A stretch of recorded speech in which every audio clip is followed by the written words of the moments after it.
What's up mga kaasang? At for today's video, nandito tayo ulit sa farm. At ayun nga, checkin na naman natin, no? Kasi umabot na naman tayo na isang linggo. At kailangan natin masilip kung ano na nga ang kailagayan ng mga pinaparami natin dito. At ayun, update ko kayo sa mga isda natin dito, kung ano na nangyari, kung kamusta na sila, at kung ano na yung kondisyon nung mga pinaparami natin dyan, kung nanganak na ba, dumami na ba, at lumaki na ba yung mga pinapalaki natin. So ayun guys, no, wag na natin patagalan, simulan na natin. Alright.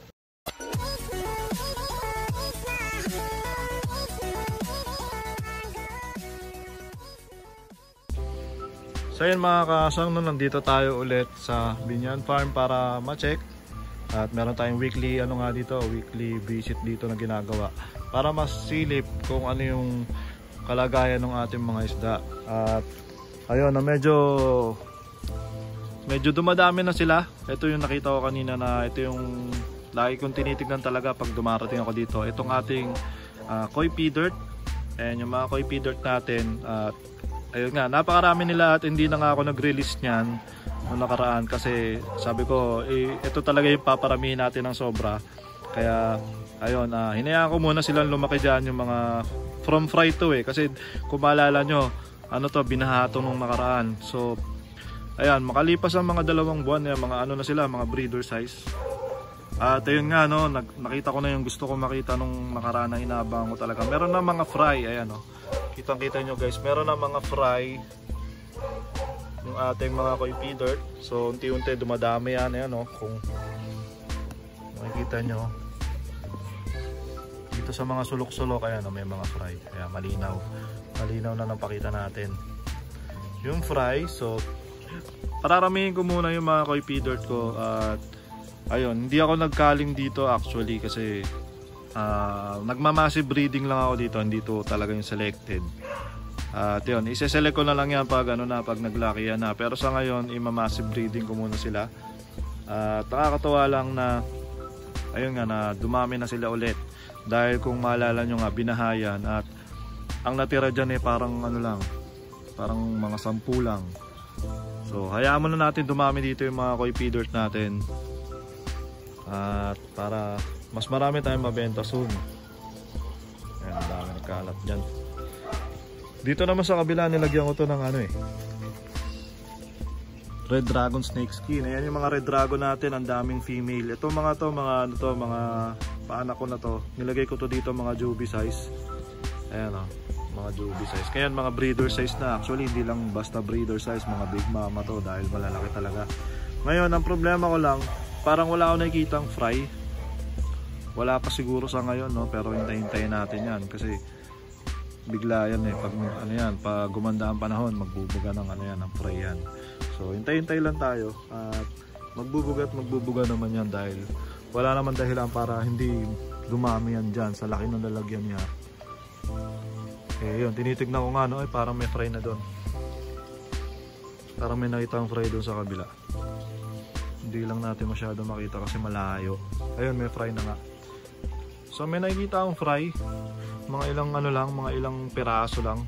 Siguro may isang female dyan na nag-drop. Kaya konti lang, no. Hindi kagaya dito sa kitang-kita mo agad kasi medyo marami yung fry dito sa pea dirt natin, sa koi pea dirt. Parang mga 20 o mas marami pa sa 20. So pag nakita ko na sobrang dami ng fry niyan, ang gagawin ko, kukunin ko yung malalaki. Tapos yun, tsaka natin i-select. Pwede tayo mag-release. Tsaka ayun, mag-select tayo ng mga i-breed natin ulit para mas mabilis nang lumaki yung mga fry. Ayun, kita nyo ba? May mga fry na nga, pero konting-konti pa, hindi pa kagaya nung isa. So ayun, yung mga naman natin, mga matawag dito, balloon molly natin na nakaraan. Ayan, lalaki na nila. So yun guys, no, itong klaseng balloon molly na to, lang to, mga regular lang to na balloon molly na yellow platinum. So yung may nagsabi sa akin, ikal ko daw. Siguro sa sa klase ng molly na to, kahit hindi ko na ikal siguro. Ikakal ko na lang yan pag pag ibebenta ko na. Pero yung talagang sobrang higpit na kaling, hindi na para ganunin pa to. Kasi mura lang 35 lang ang isa niyan. 3 for 100 ang benta ko sa ganyang molly. Dahil ano yan, balloon molly siya pero hindi naman rare yan, common na yan, kaya mura lang din. At ayun, pinarami ko na dyan. Pinalaki. Ito naman ating ano, albino full platinum na fry nung nakaraan. Ito, lumalaki na agad, ang bilis oh. Tapos yun, nilagyan pala ni Papa ng ano, nilagyan niya ng sponge, kaya medyo luminaw na yung tubig niya. Mas maganda talaga merong sponge kaysa yung ano lang, yung airstone lang. Mas maganda talaga yan. At malaki na itutulong niya para luminaw yung tubig. So ito, nilagyan ko nga ng lupa yan, tapos halaman. Ayun, ano ganito ang kinalabasan malabo pa rin. Pero nung nilagyan ni Papa ng ano, ng sponge yan, medyo luminaw na. Kita ko na hanggang yung bottom. Tapos ayan, dumadami na yung ano, yung mga albino full platinum natin. Yan na, diba? Dito naman yung ano, RDSS yan, nilagyan ko na RDSS. Yung mga fry na rin to nung nakaraan So yung mga kasang, no, may nagtanong nga pala sa akin kung okay pa ba ang bentahan ng guppies ngayong 2025. Sa tingin ko, no, nung mga huling buwan ng 2024, tas ngayon 2025, naranasan ko talaga yung pinakamahinang, alam mo yun, pinakamahinang bentahan ng guppies simula na nag-start ako ng 2016. So masasabi ko lang, okay pa rin naman, no? May mga bumibili pa rin, pero hindi na siya kagaya nung, lalo na nung nag-pandemic na talagang sobrang dami nung sales, sobrang daming bumibili, ang daming bago sa hobby. Ngayon kasi, ang problema kasi ngayon, marami nang nag-quit, tapos ayun, konti na lang yung pumapasok ulit kasi yun yung magiging market ng mga kagaya kong breeders yung mga bagong pasok na beginners na ayun nga, wala pa silang alagang guppies, kaya ayun, sila yung mga talagang bumibili. Pero yung mga dati na kasi na may alaga na, syempre hindi na yan bili ng bili. Kaya ayun, konti lang ngayon yung mga nagsisimula sa hobby, pero meron pa rin naman. Kaya ako steady lang ako sa pagbe-breed ngayon dahil pag masyado kong ginalingan, baka wala rin bumili masyado. At yun nga, hindi pa rin kasi ready yung ano, yung shop natin sa bahay, kaya hindi ko pa rin alam kung saan nilalagay yung mga, kung mag-harvest tayo dito. Kaya sa tingin ko hindi pa ako mag-harvest ngayon dito. At ayun, no, yung sagot ko lang doon sa tanong kung malakas pa ba o maganda pa ba ang bentahan ngayon ng guppies. This ano, February 2025, medyo mahina pa ngayon. Ewan ko lang sa summer, no, so naghihintay pa rin ako kung lalakas pa siya sa summer. Tapos yun, pwede tayo mag-release ng madami. Kaya ngayon, magparami lang tayo na magparami. Pero kung iisipin mo naman na ano, wala talaga, hindi naman ganon, no? As in, meron naman kahit papaano, hindi naman talaga, walang-wala na wala kang mabenta. So, ayun, kung plano mo pa rin pasukan yung pag-aalaga at pagbebenta ng mga guppies, pwede rin naman, no? Pwede pa rin naman, pero huwag kang umasa na yung kasing lakas talaga ng mga dati na kagaya namin na sinasabi ko nga dati, nakakaano ako 3 to 5,000 a day ako sa pagbebenta lang ng guppies. Ngayon medyo mahirap na yon, nahihirapan na ako na abutin yung ganong klaseng kalaking sale.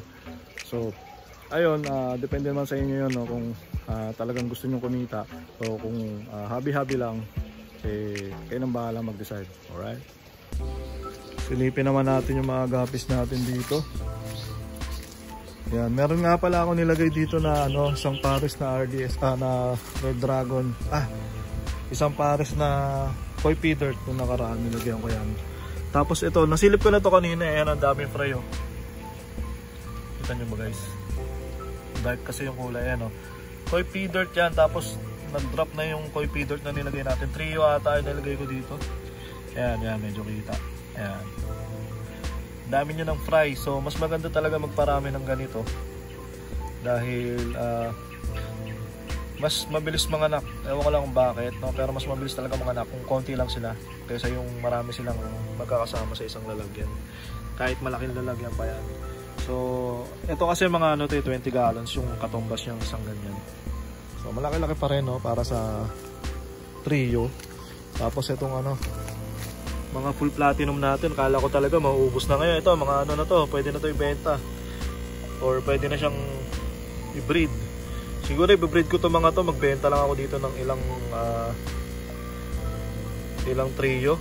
Pwede ako kumuha dito siguro ng 2 trio, 2 pair para maibenta lang, para may pangbenta lang tayo. Ito yung sumunod, ang lalaki na rin, no? Yung mga sumunod. Kasi ito yung pinaka breeder na natira sa akin, trio. Hindi pa nagda-drop, hindi pa nag-drop ulit. Tapos yun, marami pa tayo mga koi. Tuxedo koi. Ito, ano ba to? HB Blue. Wala pa masyadong HB Blue. Ito, nakalimutan ko na kung ano. MSSBT ata. Ito HB Blue din. Ayan, HB Blue, dami na rin. Marami ako HB Blue, yung bilis dumami nun eh. Ito RDSS. Ayan. Pinakalat ko kasi yung RDSS ko eh, yung mga half moon. So meron pa tayo dito RDSS. Medyo malabo ang tubig ah. Dito HB Red. Ayan, marami pa tayo HB Red. So RDSS din to. Ayan, dami. Dami ako dito. So, HB Blue. Ito, madami talaga to HB Blue. Hindi talaga nauubusan yun. Ayan, ang dami pa rin. HB Blue. Purple Dragon. Itong Purple Dragon ko, marami rin to kaso nahirapan akong hulihin. Purple Dragon Snake Skin. Parang may nakita ko may parasite doon, hulihin ko mamaya yan. Parang may parasite isa. Ito yung Dumbo Ear. Yung Dumbo Ear natin, dalawang tab. Mga ano yan, mga breeder size na yan. Ito MSSBT. Ayan, dumami na rin ulit yung MSSBT natin dito. Tsaka ako nakunan yan. Ito ay HB Red. Ayan, medyo luminaw na yung tubig niya, no? Kasi pinapalagyan ko agad kay Papa eh. Pinapalagyan ko agad pag lumalabo.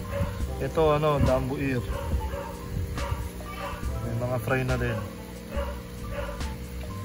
Ayan o, mga fry. Kita nyo mga guys. Parang hirap makita yun. Pero may mga fry na ako nakita. Ayan o, ayan. Ayan, basta may fry na yan. Tapos yung ating albino full platinum. So yung mga kasang, no, sa ngayon relax muna ako dito at tingin-tingin muna tayo dahil hindi pa ako nag-harvest ngayon. Pero babalik ako dito at siseryosohin ulit natin yung pagbe-breed pag naayos ko na yung ating shop sa bahay, no? Kasi wala akong paglalagyan ng mga ano dito talaga ng mga isda. Actually sa bahay may mga binibreed din ako doon at puno na rin ako doon. Pero yun nga, hindi ko pa rin alam kung paano gagawin kasi magdadagdag ako ng maraming aquarium doon. So hintayin nyo na lang guys yung pangyayari na yan. At update na lang ako sa inyo ulit kung anong mga nangyayari dito sa atin sa farm at sa pag-aalaga natin ng ating mga isda. So yung mga kasama, sana nag-enjoy kayo sa video na to at sana hindi kayo nagsasawang panoorin ako sa loob ng ilang taon. Tuloy-tuloy pa rin tayo sa pagpaparami at pag-aalaga ng mga isda at ngayon nga nakafocus tayo sa mga guppies. So ayun, sana nag-enjoy kayo sa video na to. Tapusin ko na muna. Maraming salamat sa mga nanood. Peace out.